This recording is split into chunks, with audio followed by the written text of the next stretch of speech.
Caleb, how are you? All right, good to hear. So we left off last week talking about different types of bonds and why atoms bond, and the first type of bond that we talked about was called an ionic bond. Okay? I need you to think right now and tell me everything you can remember that we talked about ionic bonds on Thursday or Friday. Go ahead, Ange. They are called salts. Good. What else do we know about them? Metals and nonmetals. They're metals and nonmetals.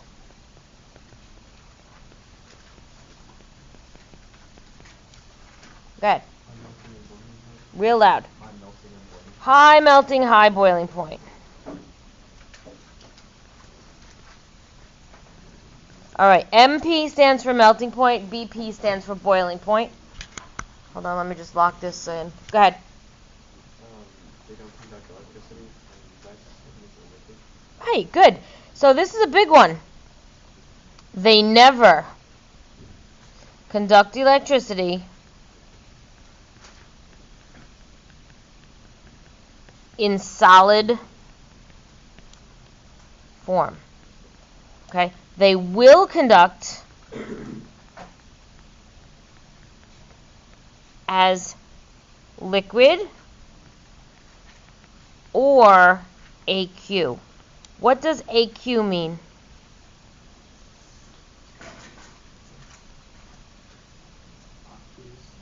Aqueous, right. And what does that aqueous or aqueous state mean?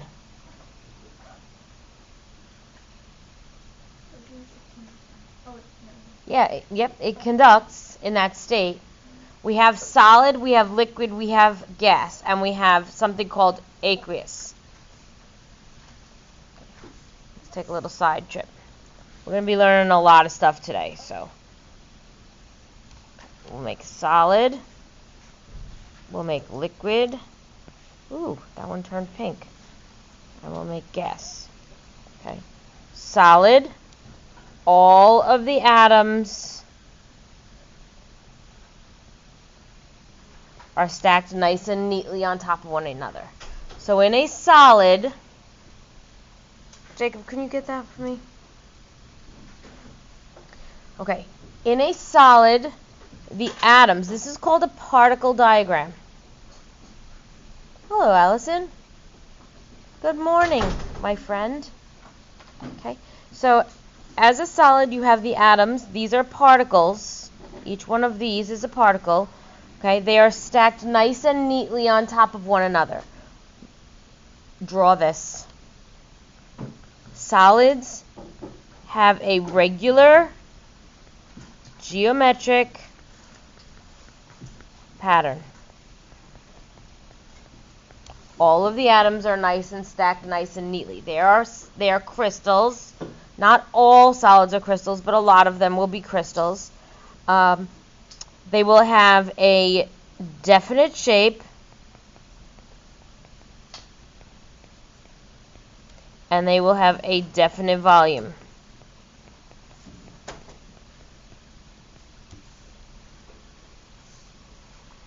So think of them like a block or something. They're solids. I can't put my hand through a solid because these little atoms that I have stacked up here are butt up against each other and they will not move past each other. So that's what a solid's going to look like. Liquids, I'm going to draw them in blue. Okay, their particles are now slightly spread apart. So we'll make this our liquid. And liquid is designated with an L. So this is liquid. Okay. Notice how I have them all at the bottom of the container. Because liquids are not going to float. They're not going to be up in the air. Okay. They have no definite shape. That means if I pour my orange juice into a glass shaped like Mickey Mouse, it's going to look like Mickey Mouse. It's going to take the shape of whatever container I put it in. Okay? But it does have a definite volume.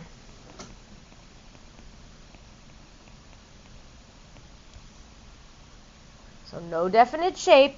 It will take the shape of whatever container you put it in, and it does have a definite volume.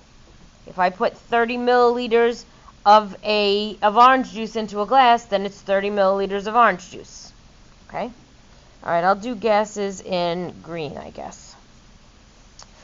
Gases we designate with a little g, and gases, the particles spread out and fill the container. This is a gas.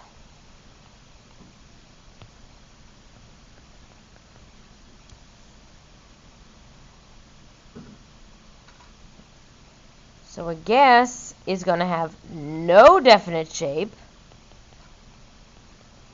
just like the liquid didn't, and it's going to have no definite volume.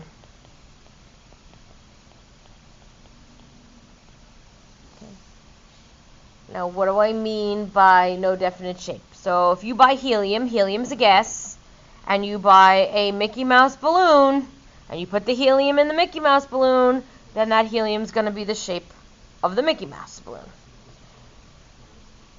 Have you ever bought a balloon from, I used to say Seasons, but that doesn't exist anymore, right?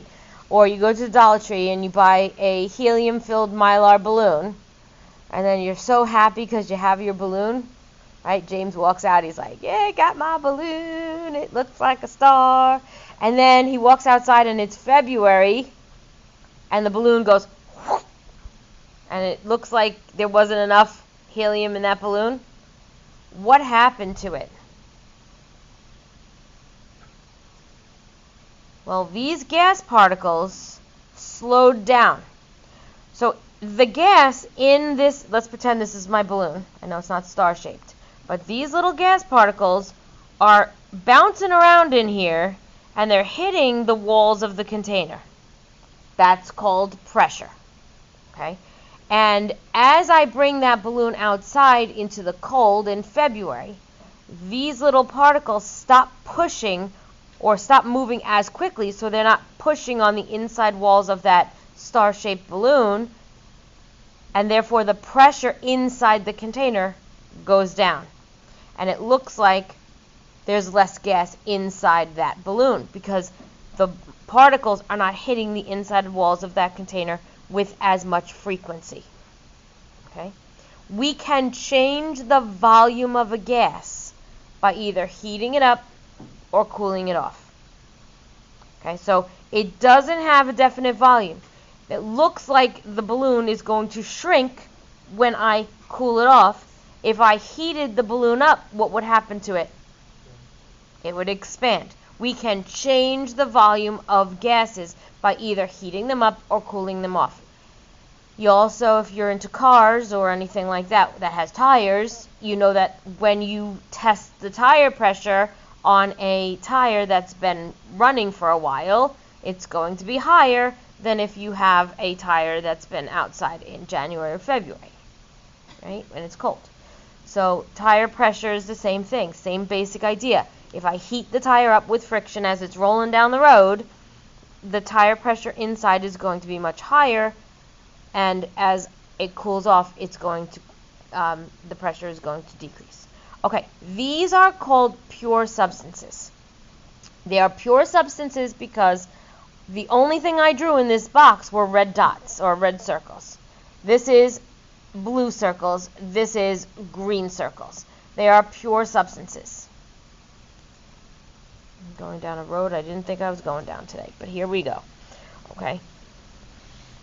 Let's say I have something that looks like this.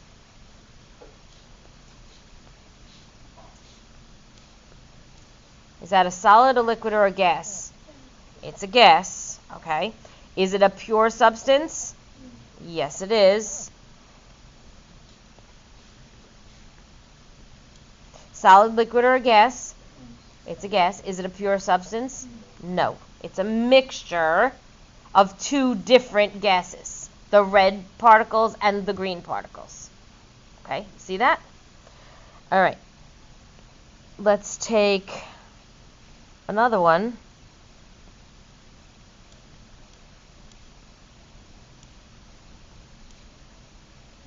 Solid, liquid, or a gas? It's a gas. Is it a pure substance? Yes, it is, because every time I reach my hand in there, I'm going to get two green circles. See how they're attached to each other? This illustrates a diatomic molecule.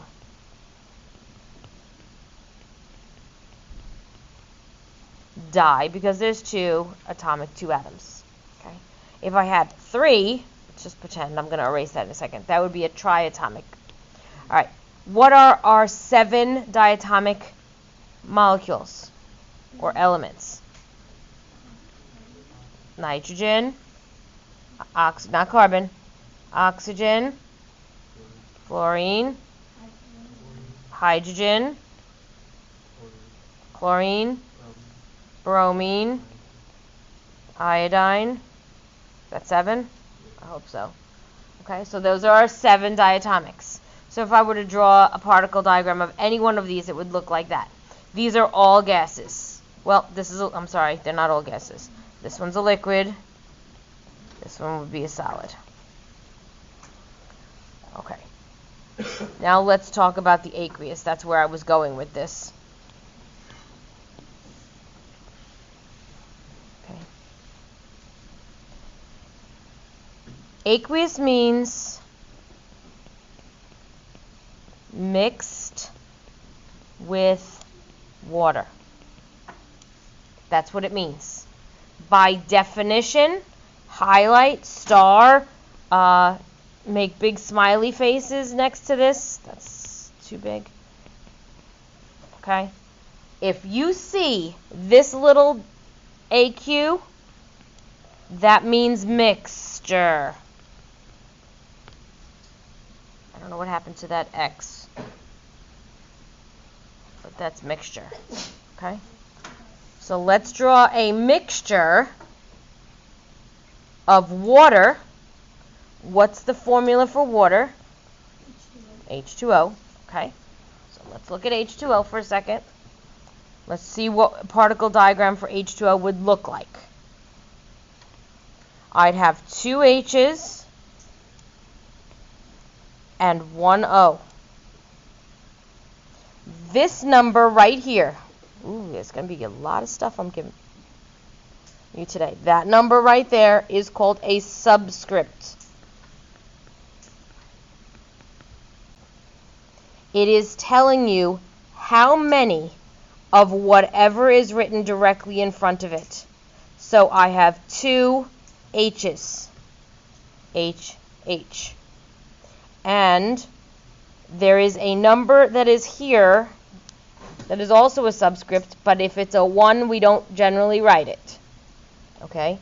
That tells you how many O's you have. In this case, I have 1 O. Got it? Okay? So this is what a water molecule would look like. So in my little particle diagram up here, I'm going to draw hydrogens and an oxygen. And you know what? I'm just going to copy and paste because I can.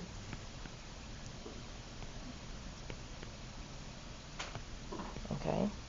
And then I'm going to say, all right, I'm going to mix something with it. In this case, I'm going to mix, I don't know, let's mix, I'm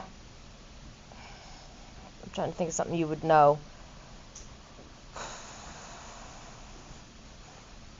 I'll just do carbon because it's nice and easy. Okay? So carbon is a monoatomic element. So I'm going to diagram it like that. By monoatomic, I just mean one atom. And so here, if I put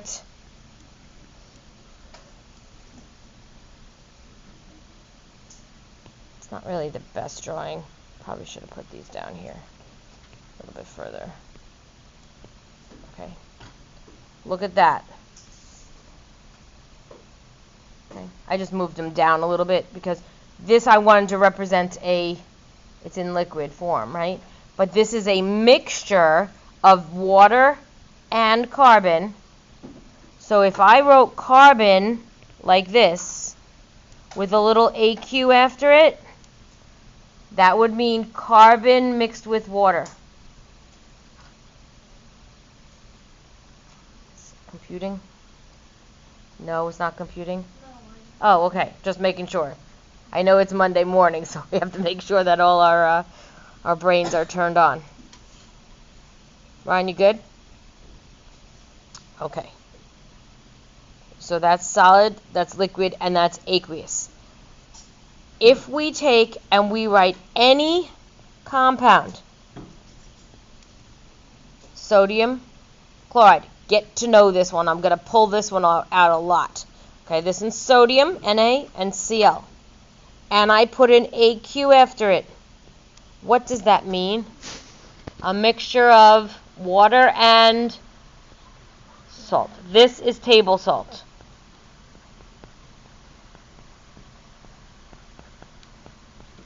Okay? Also known as sodium chloride, which you're going to learn how to name those in the next day or so. Okay? Is this an ionic compound? Yes, it is. Okay, how did you know it was an ionic compound? Going back to what we were just talking in the beginning. There is a metal. So here's a metal.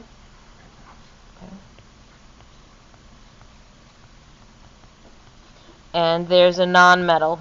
I'm going to make the non-metal orange, because why not?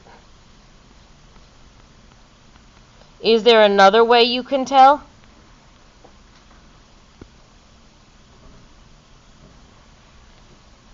Got it, Ange. It is aqueous, but how else can I tell that it's an ionic compound? I don't know if we got this far on Friday.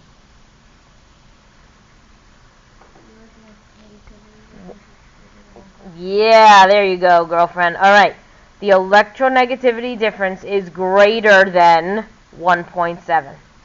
Okay, let's calculate the electronegativity difference. What's the electronegativity of sodium? I need help. I don't have them memorized. I'm going to go with 0.9. Okay. All right, so sodium is 0.9. And what's chlorine? Chlorine's going to be high. 3.2? 3.2. All right. I'm going to subtract the two of them.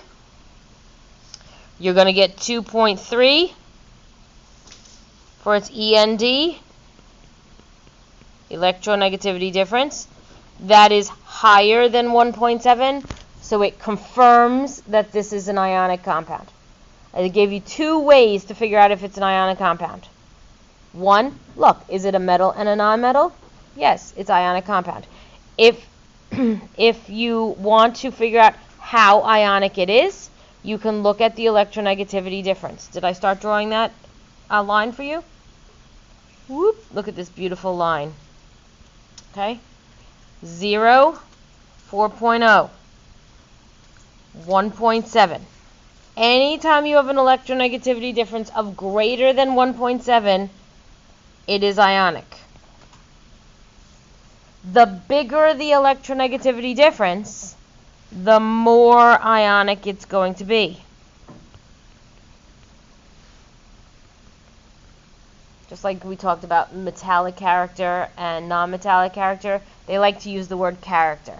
So the more ionic character is going to be higher. So you could get two compounds like CaO, and we'll use sodium chloride because we just did this. So we know this one's electronegativity difference is 2.3. We just did that one. Okay, so that's somewhere around, I don't know, around here, 2.3. That's going to be the sodium chloride. Now look at calcium oxide. Before you do anything, is it ionic? And how do you know? Metal, calcium, oxygen, nonmetal. So it's ionic. Okay. Now, is it more ionic than sodium chloride or less ionic than sodium chloride? Calcium's electronegativity is going to be 1.0? I'm guessing. How close did I get? Woo, look at me go. And oxygen is going to be 3.4, which gives me 2.4 as my electronegativity difference. So it's here. And this one's CaO. So which one is more ionic? The calcium oxide. Which one is less ionic? The sodium chloride. It's like a continuous spectrum, right? They use this 1.7 as the cutoff, but really right around here, they're just talking about who's more and who's less ionic in character. Okay? Easy peasy lemon squeezy so far? I love it. All right. Let me see. What else did we talk about? Okay. They're hard crystals. You should have this down already. Electrons are transferred. We're going to draw that. We should draw those again just to make sure everybody can draw them. They have high melting and high boiling points. They do not conduct electricity as a solid, but will conduct as liquid or aqueous state. Liquid is a pure substance.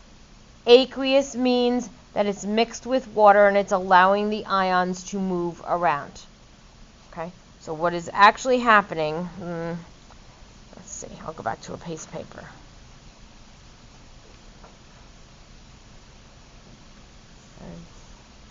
Let's take the sodium chloride again. Okay. New stuff. New. Sodium chloride, solid. Okay, looks like this.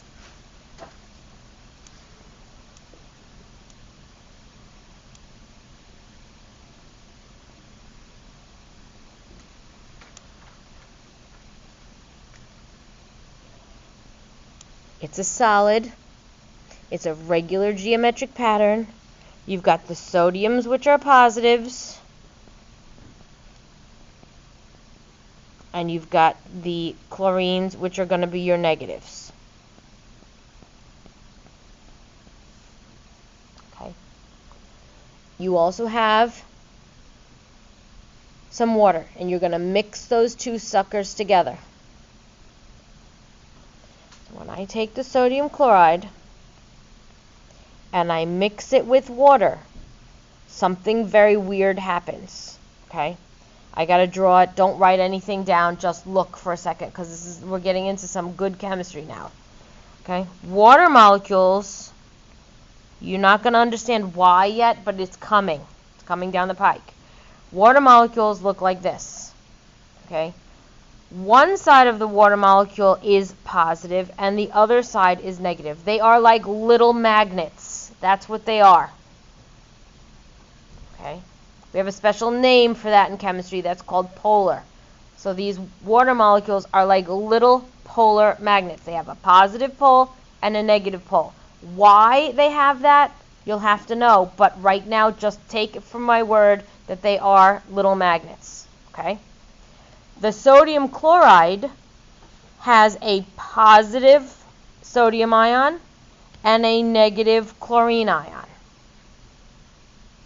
What do you think is going to happen when this little magnet gets close to that sodium chloride?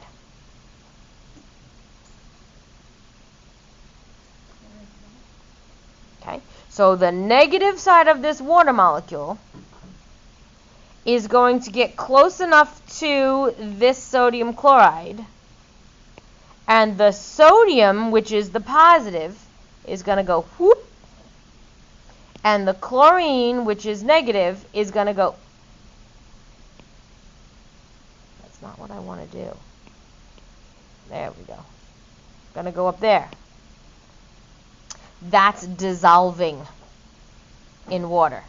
When you dissolve a salt in water, the water molecule, which is the little magnet, is pulling the positives and the negatives apart. And now these negatives and these positives are free to move around.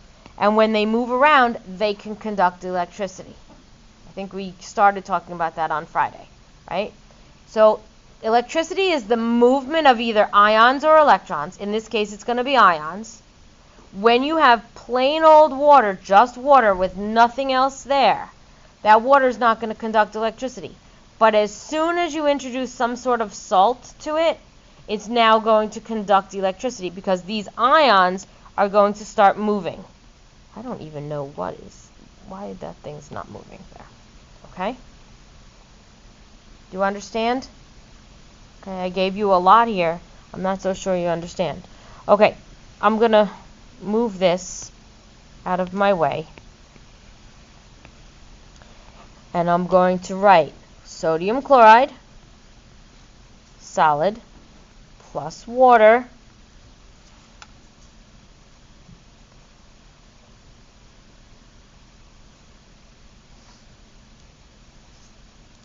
is going to produce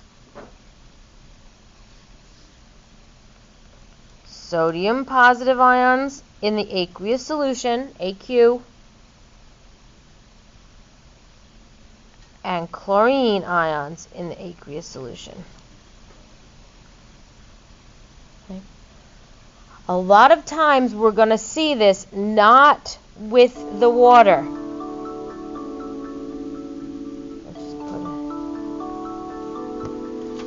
Who wants us?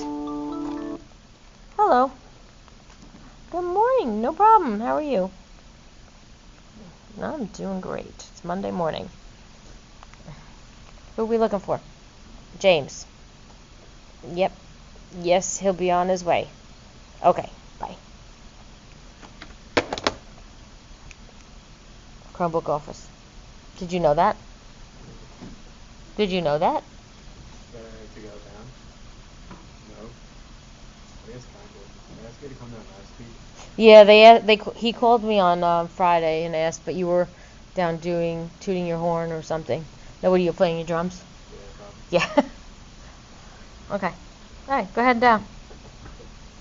All right, all I did here was I left out the water, but I know there's water there because see these little AQs? Okay. This process is called dissociation. In real everyday terms, it's dissolving.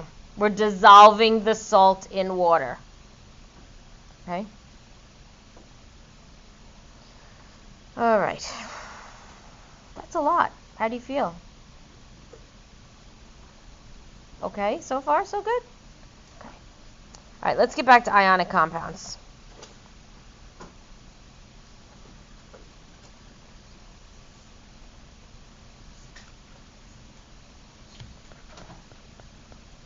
I'm going to skip covalent for a second.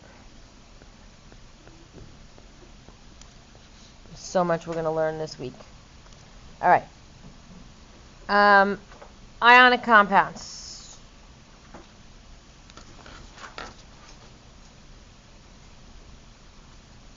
You know what? No, I'm sorry. I'm gonna give you a covalent compound next. Because I want to be able to compare them. Okay. Covalent. What does the prefix co mean? Together. Okay, you're doing something together. You're sharing something, right? Cooperation. Co. Okay. Valent means the outside ring, right? So we're sharing the outside electrons. With ionic compounds, we transferred them. You need to stand up? Okay. All right. You got this, kid. All right. With a ionic compound, we transferred the electrons from the metal to the nonmetal. With a covalent compound, we're going to share the electrons. Okay. Covalent compounds are called molecules. They're not called salts. They're called molecules.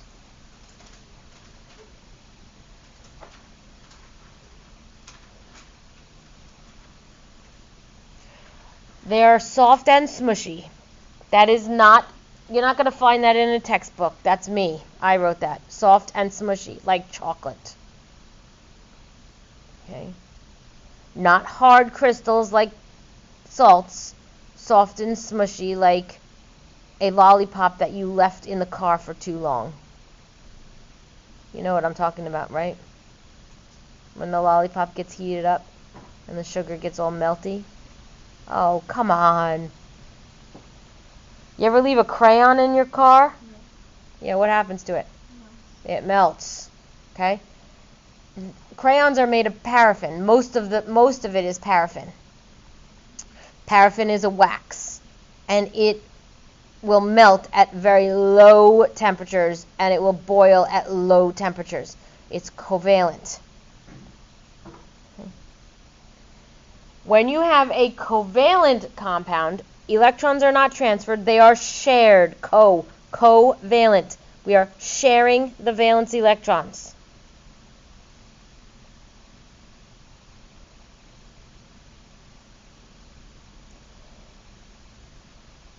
They never, ever, ever, ever, ever conduct electricity.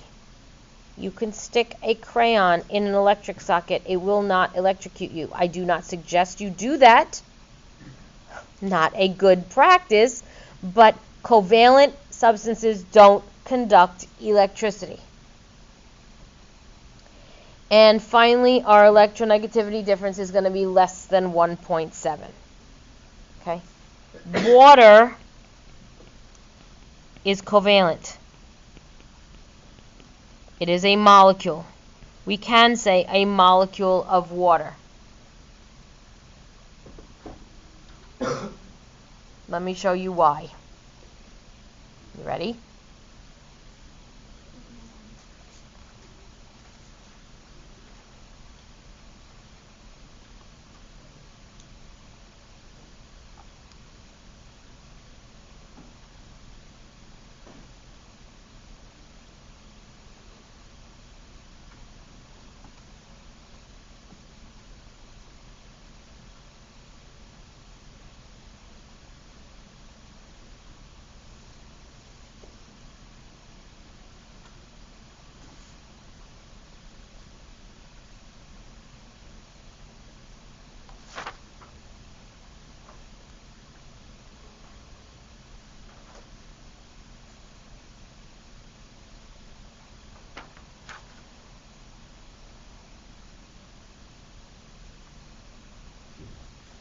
Okay?